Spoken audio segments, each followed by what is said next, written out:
Hey guys, What's so Bruh. why do you always talk about that song? Yeah, I know. I'm sorry. She's the boss, guys. I can't He talk with is stuff. so annoying. So this is my husband, if you don't know, and I brought him along because we're gonna play a little game that's Can you let go of my neck now? You okay. my husband. I'm like, dang. We're gonna play a little game that I actually play all the time, and it's finding the gospel in random things. It could be a piece of furniture, like how is God in this pillow? That's weird. That's weird. A chocolate bar. You know, or a movie. So today specifically, we're gonna be talking about a movie we just watched, and it's called Avatar 2. Mind you, we're gonna be linking it to Avatar 1 because Jerome just watched it last week. Yeah. And he is gonna be talking about it because he was in love with it. That's why we watched Avatar 2 the next day. So yeah, we're gonna figure out the ways that we saw the gospel in that movie as we were watching it. Spoiler alert, though, just to let you know, right? Yeah, there's spoiler alert. So if you didn't watch the movie, get out of here. Click away. Yeah, no, like you don't belong here. You're banned. Because first of all, why didn't you watch the movie yet? Facts. No, facts. You suck. Better than Lion King. You're disgusting. I'm kidding. There are also Avatar 1 spoilers, so if you didn't watch that one, that's You're not our way behind. Yeah, because that came out 12 years ago. I lie. So where you at? that's your fault. So come for me. Anyways, I don't know why I'm fighting the microphone. Yeah. On that. So yeah, do you want to like Kick it off? Yeah. Honestly, I love the movie, man. I was It's taken a by good movie. every part of it. Avatar 1 and Avatar 2, I found the same one link. I found one of the major links to the word, to the Bible, was the deity that they worship in both avatars, which is called Eywa. I did some research because I loved it so much, and I found out that Eywa is actually Yahweh just scrambled. So they pulled inspiration from the Christian father, the Christian God, and even the way they connect with Eywa, and they are led by Eywa and stuff like that, and empowered by Eywa, directly relate to how we're empowered by God. You know what I mean? So I thought that was dope. Yeah. That was sick. And there's so many links to Eywa. Like even the way that they need to like put their hair there. Yeah, I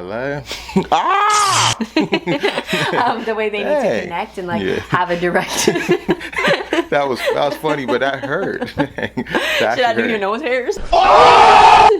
Anyways. Let's do your armpit hair. I'll have to ask my Straight up, dog. Don't come for me. Why are you laughing? Because you know it's true. Let's take a break to show the armpit hair. It's winter. I don't have to raise my arms. I'm just a T-Rex when I walk around. Oh, so in winter, okay, never mind. I just think that it's so cool that like they have such a direct line to Eywa, and they make it a point to communicate with Eywa and link up. You know, like literally link up. Facts. In order to know what to do and where to go and what actions to take and for wisdom, but also peace and comfort. And all of these things, I find that symbolism from Yahweh is sick. I also love specifically, sorry, this is like a side note about Eywa, that she doesn't really take sides. I don't know what her name is. I can't help but feel a little bit sexist or low-key racist for not trying to remember a Navi woman's name in this moment just cause it's not a name I'm used to. Is that weird because there is not a single Navi person out here who's gonna get offended, but I feel like that happens a lot with other cultures today. Am I wildin'? I figure out her name later in the video, but why I feel so rude. Also, she be more than just Jake Sully's ting. Cause she be just as sick. I feel like I'm annoying, PLS forgive me. The mom? The Mrs. Jake Sully, his Jake girlfriend, or his wife, his ting, says that Eywa doesn't take sides and only protects the balance of life. And I feel like in the Old Testament we see a lot that like it seems that God is only for the people of Israel. But then we later learn through Christ and through his message and his death that there are other sheep that Jesus cares for. Got you. And that by him dying, he becomes the shepherd of all sheep, and all sheep are allowed in. You know? And that's us. So it just also shows that even though I be beefing with all the kiddies and all the yelling that don't be respecting me up in the classroom, like God is also for them. 100%. And God cares to preserve life, the eternal life. There's just a bigger picture for all things. And it's not just I want God to take my side because I'm always right, but apparently I'm not. No, never. Usually, so I thought that was really cool. Anyways, is that your point? Is that the point you want to make? That's the main one that I noticed. I'm sure there's some more, but like I was just so driven by the movie.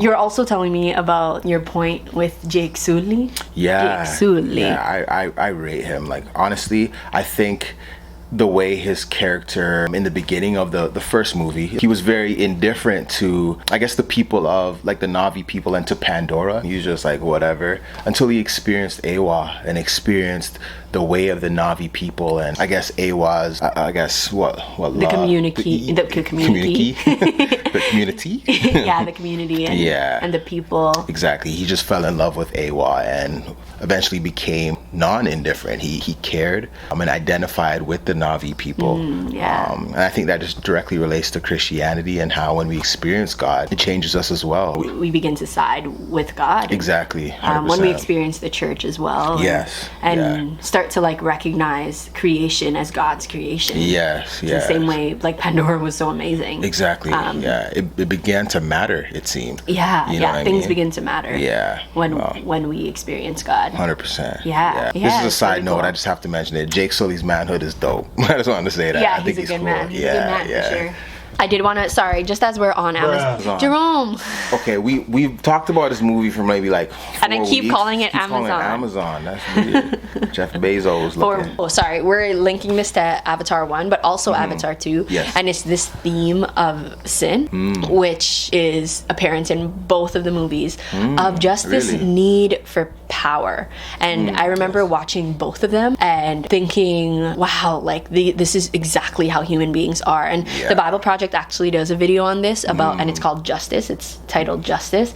And it's basically that there's this narrative and this theme in the gospel and in human beings of just this desire for power and our ways of oppressing people to get it. And it's interesting because even when the oppressed people rise up, they start oppressing other people. And it's just this like never-ending cycle that Christ comes to break. And it's cool. It's not cool, but like it's interesting to note that that's something all humans struggle with, but we struggle with it in a different way. For them, it was money from getting that little soil thing. Got you.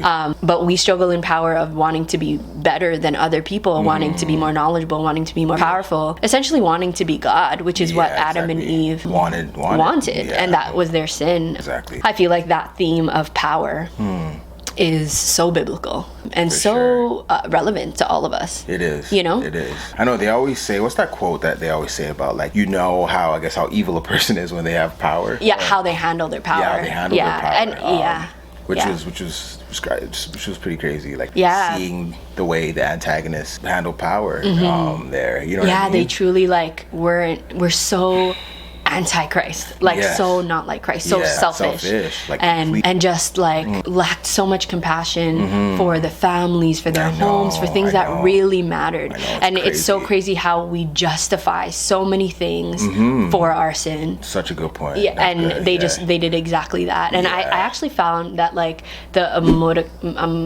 Amatakaya. No, you're wrong. Yeah, I think I'm wrong. I said it with confidence.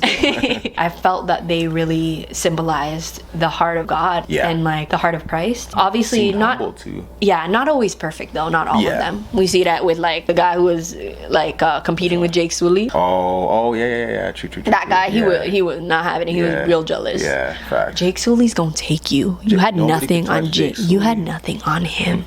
As I say, I feel like Jake and Kiri, they really like symbolize God's thirst for righteousness and justice, in my opinion. But that might be a stretch because also elaborate on that. How do they symbolize that? Because just curious. They care for the small, and they're here to protect and to advocate. Facts. Right? That's a good point. I feel like every good guy in any movie, actually, they just like directly link to the character of Christ, because all good things come from God. That's so true. All good things are like Christ. So true. That's so I actually even think Katniss from Hunger Games, she is so Christ-like. Yeah. That girl is so Christ-like. Would you say like Batman too?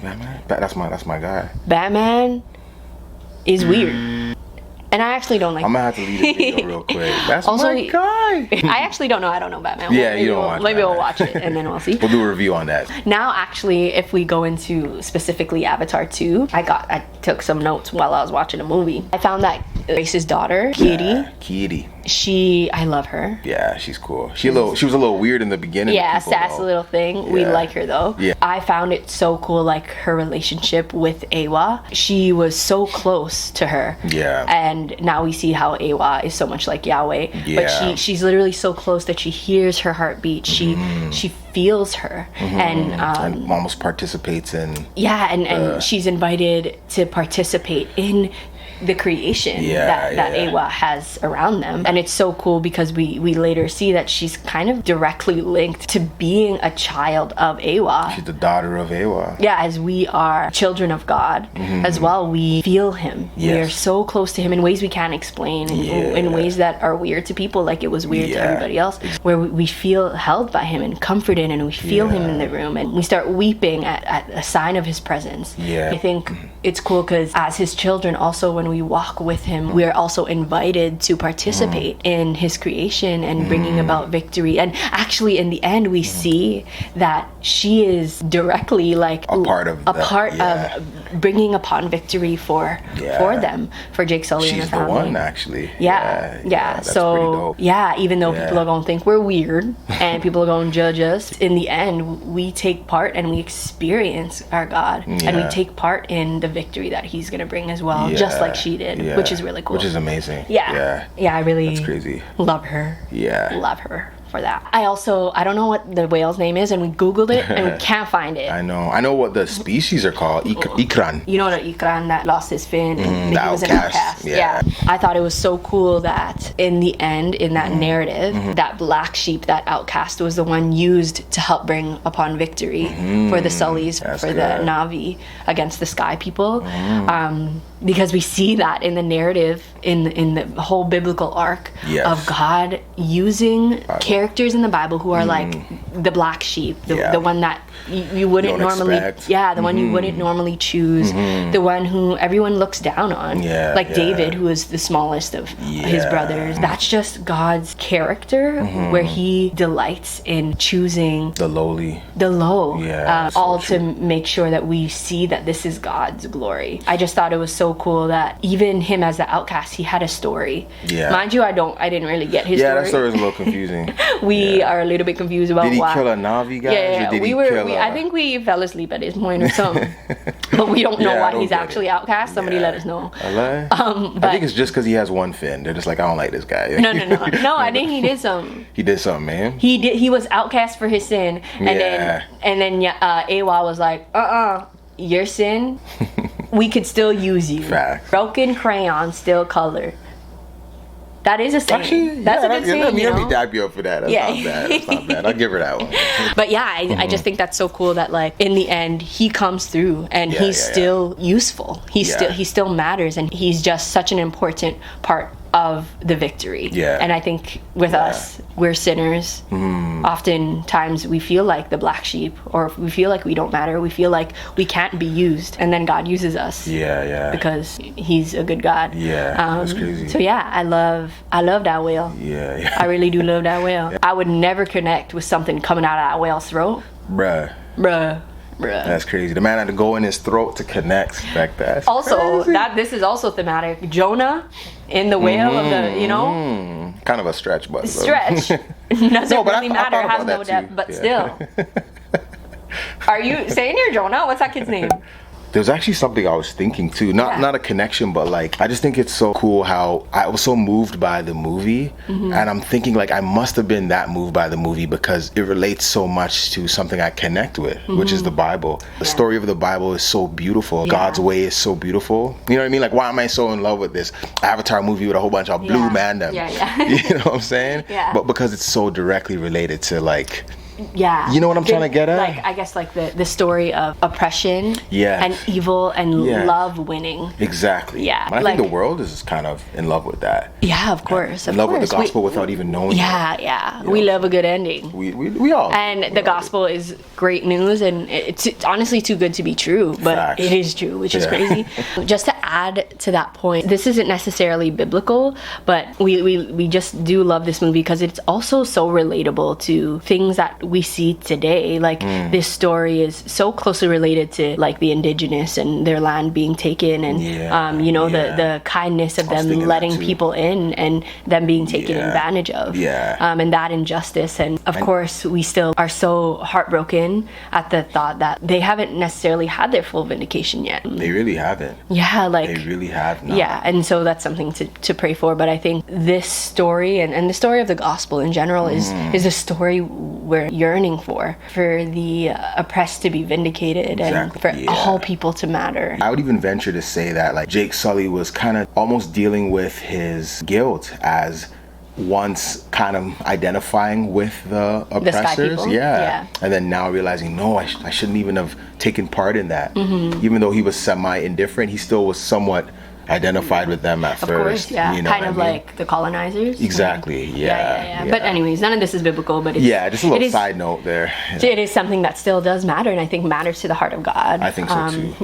Of just everybody mattering.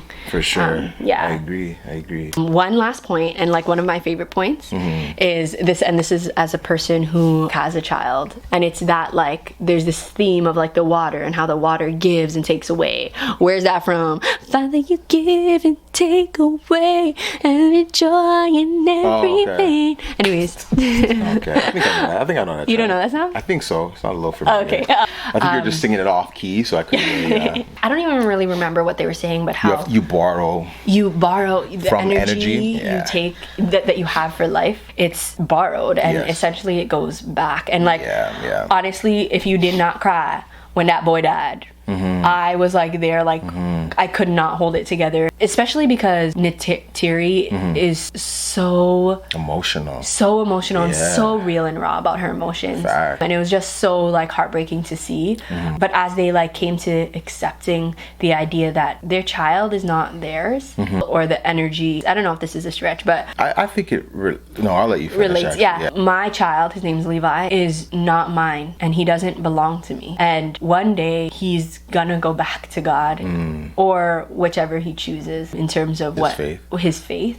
And I can't really control that, but I can live in the peace of knowing that God gives and God takes away. And we borrow from God, and it's gonna be given back to God because it belongs to him. All things belong to God. It's not necessarily anything about like the overall arc of the gospel or whatever, but just as a mom, I really can identified with that piece of, for sure, knowing that everything belongs to God and he's the sovereign one, he's the good one, and you can rest in that as a parent, for sure. You know what I mean? Those are my themes that I had seen. So if you saw a girl writing in her notepad in a movie theater, it was me trying to come up with this stuff. Girls going hard. Anyways, so this is our game of just relating random things to the gospel. So if you saw any links to the Bible or God from this movie, let us know. It's a beautiful movie, and God is really in all things. In your space heater, in your dish soap, even in your socks. You just have to think deep. So it's a fun game, and it reminds us every day that God is real and he's here. For sure. So 100%. Thank you guys for watching. It was dope. Love you guys.